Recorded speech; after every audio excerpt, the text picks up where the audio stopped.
Hello everybody and welcome. In this video I will show you all charging methods for your headphones Beats Solo 4.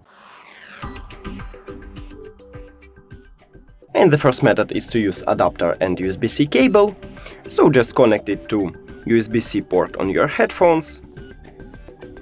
And right here we can see a LED light, so it means that it's charging. And the second one is to use your phone. All you need to have is just USB-C to USB-C cable, just connect it to your phone, and the second one to your headphones. And we can also see a LED light here, so it means that it's charging.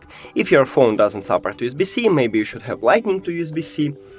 And that's it. Thank you for watching this video. If you found it helpful, please consider subscribing to the channel and leave the like on the video. It's really important to us.